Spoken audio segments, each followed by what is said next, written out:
Alright, yeah, how's it going, guys? This week we're going to be taking a look at a blue-white Fliers deck for Magic Duels. So, it speaks for itself really. It uses a lot of flying creatures. Most of them find themselves in blue and white. The reason to build this deck, though, is for the 4-drop Thunderclap Wyvern. So, for 2, a white and a blue, you get a 2/3 Drake with flash and flying, so it fits the theme, but it also gives other creatures you control with flying +1/+1. We also have another little effect to this similar note as well, always watching. So always watching, 1 and a double white enchantment, non-token creatures you control have +1/+1 and have vigilance. So any of our opponent's evasive creatures won't get past us because we've got flying and we've also got vigilance, so we can attack and block on the same turn cycle essentially. So we've got a lot of pumping effects, and the hope is that when we're running a lot of flyers like this, that we're turning these 3/3s into 3 flyers with evasion, and our opponent's unable to block them, and we can effectively just goldfish our opponent. That is the plan anyway. Let's go to the beginning of the deck anyway. In our 1-drop slot for white, we've got Toppelgeist. It is a 1/1 flyer. When it enters the battlefield, tap target creature an opponent controls, so you can get one of your opponent's flyers out of the way to maybe get lethal or at least extra damage in if they've got a super blocker or a reaching creature. So that is an option available for us as well.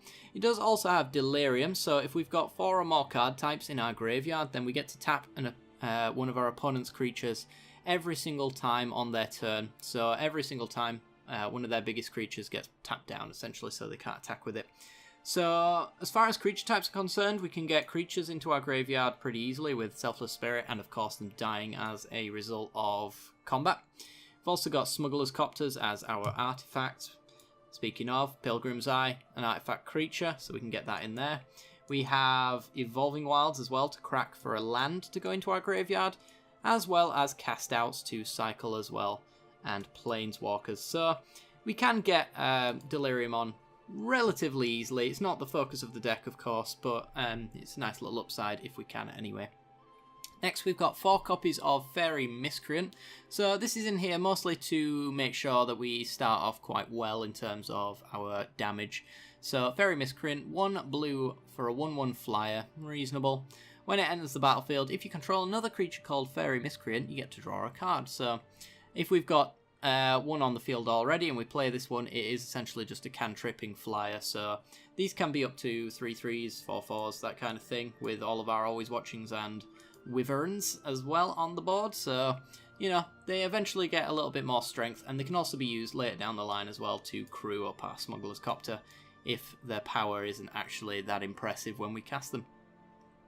We've then got Selfless Spirit as well. As we mentioned, we are kind of just trying to goldfish our opponent, and likely to be the occurrence on turn 5, our opponent will try to wipe the board. Selfless Spirit allows us to play around a lot of that as well. So giving our creatures indestructible is a great way to stop from board wipes. Of course, we can't really play around Languish and Tragic Arrogance and things like that, but there aren't many cards that allow you to do that, short of just the gameplay style that you would adopt, essentially. So, 2 mana for a 2/1 flyer that can sacrifice and make sure that all of our other creatures gain indestructible and therefore don't die from certain removal spells. So, you can think of this as a protection for a more important spell, if you like, as well. We then have 2 copies of Skyship Plunderer, so keeping that 2-drop slot open as well. 2/1 flyers are quite popular in the 2-drop slot, but none have the ability that Skyship Plunderer does. So a flyer with a 2/1, when it deals combat damage to a player, for each kind of counter on a target permanent or player, give that permanent or player another kind of counter. So there's only one real use for that actually, and it is adding loyalty counters to Jace, Unraveler of Secrets. So if we've got 1 on the field, then we're actually plussing 2 on Jace, so we can get to that ultimate quite quickly. It's the only reason Jace is in here for the most part, other than of course the card advantage that he provides and the bounce to get essentially our opponent's blockers out of the way. I thought it would be a fun little combo, so we'd play around with it a little bit, but not essential. And honestly, any 2-drop in these kind of slots, as far as flyers are concerned, are just vanilla 2-drops, 2/1s for 2. So, you know, let's add that extra little bit of synergy, I suppose. Smugglers Chopper, briefly talked about this. It is a 2-mana 3/3 flying artifact vehicle, so it needs us to crew it for 1 in order to turn it into a creature. And when it attacks or blocks, we may draw a card, and if we do, we get to discard a card. So we get to loot, make sure that our hand is exactly what we need it to be. If we're flooding out on mana, then we can throw away our lands. If we are essentially being screwed on mana, we can drop all of our expensive stuff to look for land drops. That kind of thing. It just really smooths out our draws. Also makes our 1 mana creatures that little bit better, because they'll actually be baseline 3/3 then if we use them, and we get a loot effect off, which a lot of these cards don't really have that kind of power. Next, we've got Declaration in Stone. This is our removal suite. We are quite an aggressive deck. We want to kind of win around turn 5-ish is usually when we win. And that is kind of aggressive in certain aspects, but not necessarily. But that's why we're going with a cheaper removal spell in Declaration in Stone. So for 1 and a white, sorcery speed, exile target creature and all other creatures its controller controls with the same name as that creature, and then they investigate for each non-token creature exiled this way. So if our opponent plays multiples of the same name, then we get a mass board wipe of a removal spell, essentially. If they're playing tokens, we can get them out of the way. For example, Ishkana and their spider tokens can exile all 3 of those when it comes down, removing the value that they might have received, so that's quite good. And it's just generally a decent removal spell in the 2-drop slot. We're trying to keep our curve quite low, as you can maybe tell. The 5-drops are a little too much, but I think they are quite essential all the same, as well as the 4-drops. We then got Bygone Bishop. We're into our 3-mana slots now. So 2/3 flyer. Whenever you cast a creature spell with converted mana cost 3 or less, you get to investigate. So most of our creatures are 3-drops or less. So from Pilgrim's Eye to Spell Queller all the way down to our Topplegeist, all get us clue tokens, which allows us to maintain a level of card advantage. We do have to invest mana into that as well, but there will eventually come a time when we don't have anything to do with our turns, and therefore we can spend that time cracking clues and finding answers and things like that. Speaking of answers, we've got Spell Queller. So for 1, a white and a blue for a 2/3 flying creature with flash. Flash means I can cast it on my opponent's turn, which allows us to essentially put in a creature our opponent wouldn't have expected, maybe after attacks or maybe post board wipe or something like that. Adding to the board as well is pretty decent, and this 2/3 might not always be a 2/3 as far as Always Watching and the Wyvern are concerned. The other ability of it, though, is to slow down our opponent. So when it enters the battlefield, you get to exile target spell with converted mana cost 4 or less. And then when it leaves the battlefield, the opponent gets to cast that card without paying its mana cost. So if our opponent does manage to remove the Spell Queller in some fashion, they do get to cast that card. But we are only trying to slow our opponent down from turn 3 to turn 5-ish. So, you know, any time around then, as long as they don't kill it there, we're pretty much gaining 100% value. And if not, then they've spent a removal spell on a Spell Queller and not one of our lords, for example. So that's going to be pretty good. We then got Pilgrim's Eye. Pilgrim's Eye allows us to smooth out our draws a little bit just by making our deck a little bit thinner of lands, but also making sure that we hit our land drops at the same time. 3 mana for a 1/1 flyer is terrible, but it does allow us to thin our deck, get a basic land, which allows us to maybe get our double whites and our double blues. We do have a fair few of them when it comes to the 4 and 5 drop slots and onwards, so making sure that we've got the doubles of everything on turn 3 is pretty sweet. It's also an artifact creature as well, so it plays quite nicely into the Delirium on Topplegeist, as we mentioned earlier. So it's pretty good for that kind of thing. We've then got Always Watching, kind of talked about that, so we're going to move on. Invocation of Saintcraft. Is this a good card? I'm not sure, but it is a lot of fun, and this seemed like the perfect deck to play it in, so I'm going to test it out for a little bit. 1, a white and a blue for an enchantment aura. You get to enchant creature, and the creature has, whenever this creature attacks, then you get to put a 4/4 white angel token with flying onto the battlefield, tapped and attacking. Exile that token at the end of combat. So effectively, but not actually, it's giving a creature +4/+4 in its own way, except for it's attaching it to a creature that ends up being removed. The reason why I'm not entirely certain this is going to be a slam dunk of a card is the fact that it doesn't actually give us any kind of immediate value. Doesn't add anything to the creature that we attach it to as well, so it's not something that we can attach to a creature and therefore get through their blockers. If we couldn't get through their blockers before, we can't even with the invocation, other than of course getting that extra 4/4, which can allow us to go a little bit wider. It's a lot of fun of a card though, so I'm going to play around with it because I'm having a lot of fun with it, so, you know, that's what it's all about. Next we've got Jace, the Broken Blade, so it's probably the top flyer of this deck as far as value is concerned. So, for 2 and 2 white, 4 mana total for a 4/3 flying, first strike and lifelink. Don't really need to worry ourselves about the secondary part of that because it won't ever come into effect. I did try Bracella in here, but I ended up cutting her for what is effectively a slightly faster deck. Getting out Bracella is cool, but I don't think we ever want to essentially have a one-of Bracella in here for a one-of Jace to grab from the graveyard and get that value essentially. Just wasn't happening often enough for my like, and it was taking up a slot that I'd rather use on something that's more consistently useful. So, talked about our Wyverns, it's the play around card. We then got 2 copies of Cast Out. So Cast Out is in here for the cycling, which allows us to get a redraw on our stuff, gets an enchantment in the graveyard for the Topplegeist, that kind of thing. But it's also in here as any kind of removal, Planeswalker removal, enchantment removal, artifact removal, creature removal. Absolutely anything that we don't like, we can cast it out for 4 mana. So it's pretty sweet. It's got flash as well, so we can do it on our opponent's turn. In response to combat or anything like that, we can get one of their creatures off the board. Lots of opportunities to use Cast Out to full effect as well. And if we don't like it in the early game, we can get it into our graveyard, as we mentioned, which adds 1 point to Delirium, which is pretty sweet. Next, we've got Archangel of Invention. So this creature is a flyer on its own, but it creates non-flyers. It's also another lord for the deck as well. So for 3 and 2 white, we've got a 2/1 flying, vigilance, and lifelink creature. It does have Fabricate, so this means that we can either make it into a 4/3 flying, vigilance, and lifelink, which is an opportunity, a possibility for us. But we can also make 2 servos as well, which would be 2/2s thanks to the Angel of Invention.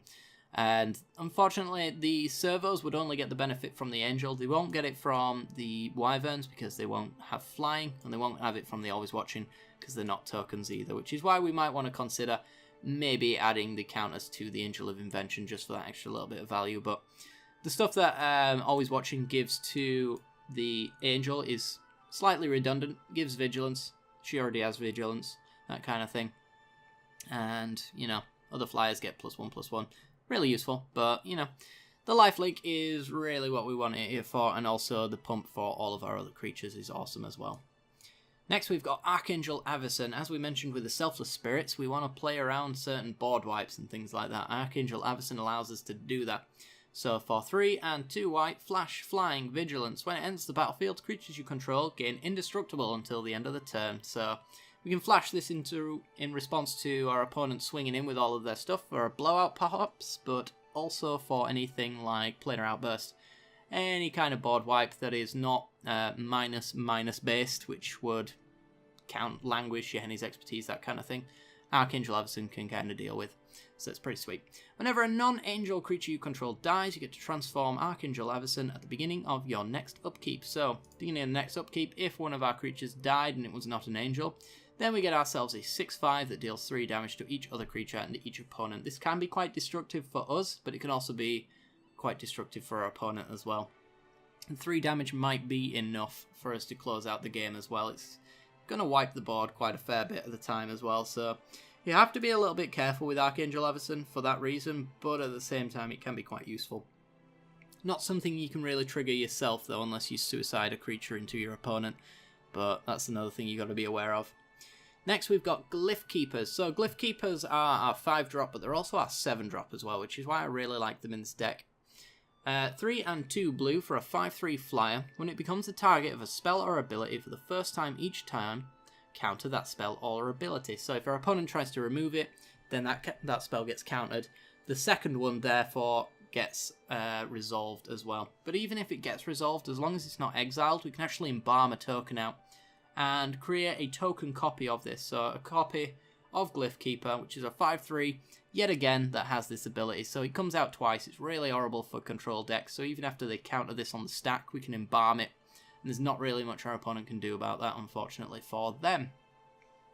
So it's pretty sweet.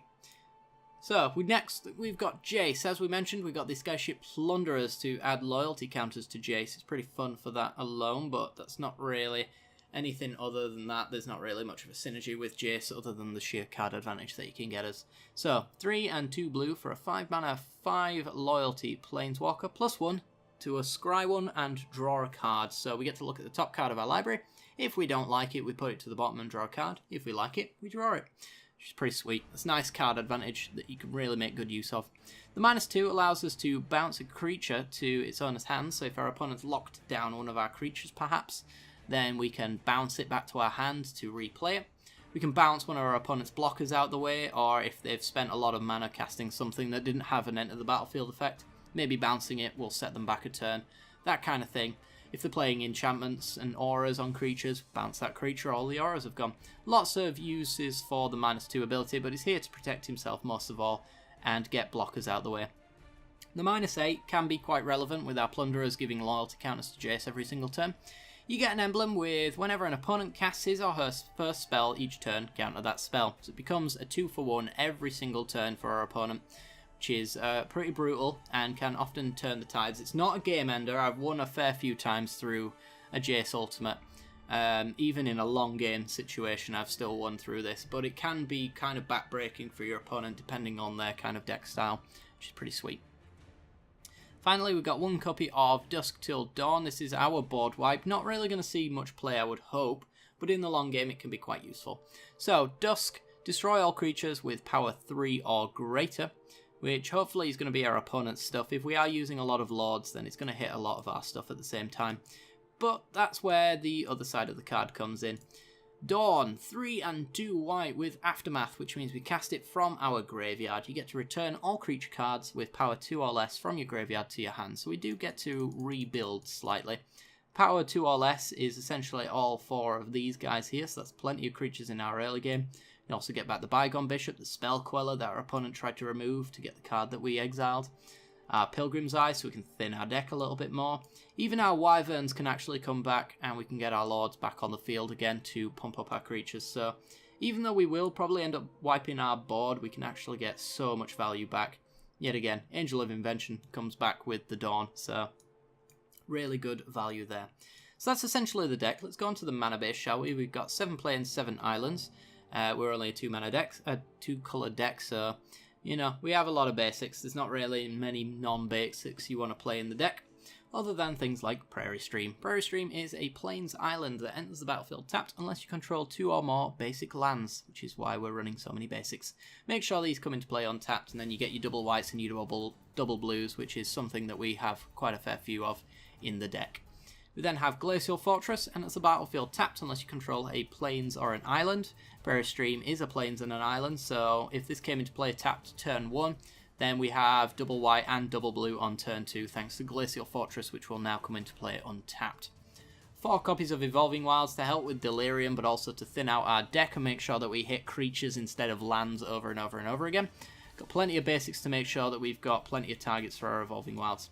And finally, to top it all off, 1 copy of Meandering River. It's just a blue-white tap land. Nothing much to say about it, really. It's just to add us up to 23 lands without making just a basic, essentially. Alright guys, well that is going to do it for today's deck tech. So if you enjoyed the look of the deck and you want to see more, then be sure to check out the matches. If you like and subscribe as well, you help out the channel a great deal, and hitting that bell icon next to the subscription button as well also helps you out because you get notifications when my videos go live. Do hope you've enjoyed, and I will see you next time. Bye bye.